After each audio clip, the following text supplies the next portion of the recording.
Hello friends, good morning. We are continuing with the poem. Yes.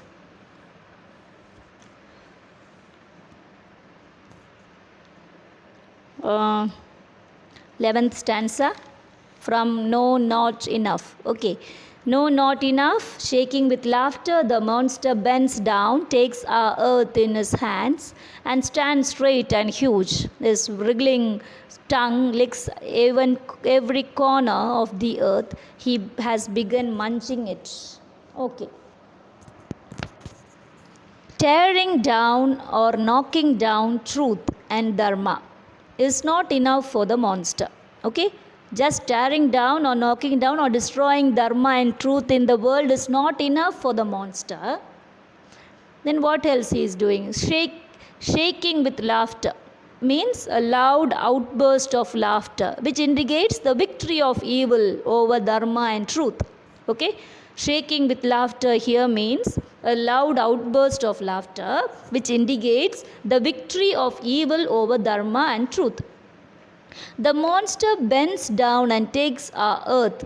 Here, earth is Mother Earth. In his hands, stands straight and huge, is wriggling. Wriggling means twisting or turning with quick writhing movement.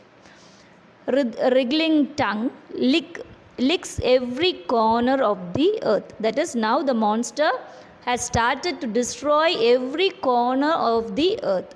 He has begun munching it. What is munch? Munch is eat, chew steadily. So now monster has also started to wipe out the beauty and integration of Mother Earth also. Clear? Hope it's clear. I have done my maximum to interpret. Yes, make use of this. 12th stanza. The sky fills with the poison of his breath. My heart is faint. I have only a lute to face this giant with. That is, the sky filled with the poison of his breath. His breath. Here his is the monster's breath. Monster's breath. Monster is an evildoer. So everywhere in this society we see this poison of murder, poison of evil doings. Okay, poison of disrespect, poison of cheating. So we can see the sky filled with this poison. And it also can be interpreted as the air pollution. Okay, since she is an environmentalist, we can also interpret in that way also. Okay, air pollution caused by greedy people due to burning fossil fuels, release gases and chemicals into air.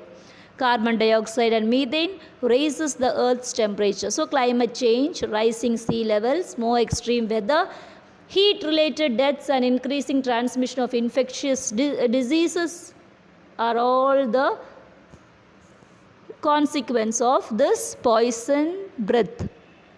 Due to ill treatment of Mother Earth, breathing itself has become a risky factor, and thinking all the aftermath of evil doings, Sugata Kumari says her heart is faint.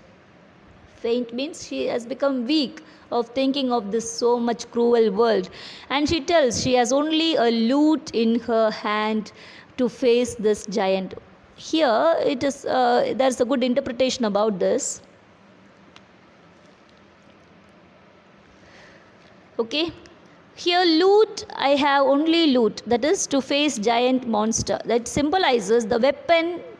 That is, here the weapon is pen itself. For the social activist like and a writer like Sugata Kumari, her weapon itself is the pen used for writing to destroy the giant monster. So the weapon to destroy the giant monster is pen. There is a saying that the pen is mightier than sword. Okay, you can compare this idea with the poem Digging. Hope you would have learned in your earlier classes. Digging by Seamus Heaney. He says in this poem that he writes with this quaint pen in his hand rather than a spade. Okay, so he can use his pen to dig into his past. In the same way, as an environmentalist and writer of the age, Sugata Kumari also consider a pen as a weapon like lute. Okay, it also suggests Lord Krishna, the incarnation of Vishnu. 13th stanza.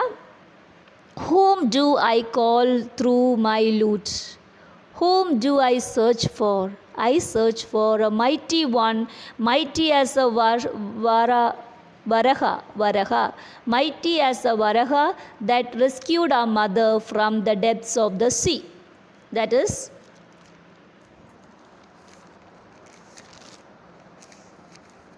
we have interpretation for this. That is, in the ending stanza begins with the question, whom do I call through my lute? Whom do I search for? Here the question is asked in great need, great anxiety. Poetess finds fulfillment or partial fulfillment through her search of the mighty one as Varaha. Who is Varaha? Varaha is avatar of Hindu god Vishnu. Varaha is generally listed as a third in the Dashavardha, the 10 principal avatars of Vishnu. In search for the mighty one, mighty as a Varaha that rescued our mother from depths of the sea. So Varaha is the avatar of the Hindu god Vishnu in the form of Varaha, slew the demon and retrieved the earth from the ocean, lifting it on his tusks and restored Bhudevi to her place in the universe. So this incident is hinted in this line when Sugata Kumari mentions this Varaha. Varaha is most commonly associated with the legend of lifting the earth, personified as the goddess Bhudevi, out of the cosmic ocean. So when the demon Hiranyaksha stole the earth and hid her in the primordial waters, Vishnu appeared as Varaha to rescue her. This incident is recalled in the poetic lines. And Lord Krishna is also another incarnation of Vishnu. Here, as a lover, Sugata Kumari longs for the arrival of Krishna. Vishnu is considered as a preserver of life in Hindu mythology. It is very important. Vishnu is considered as a preserver of life in the Hindu mythology. So she calls her favorite Krishna. Sugata Kumari, being a social activist, environmentalist and romanticist, every aspect of her is highlighted in this poem Colossus. This poem shows the current condition of the world, which uncovers the true picture of Mother Earth as well as the society. So, hope it's clear. It is my maximum I have done for this.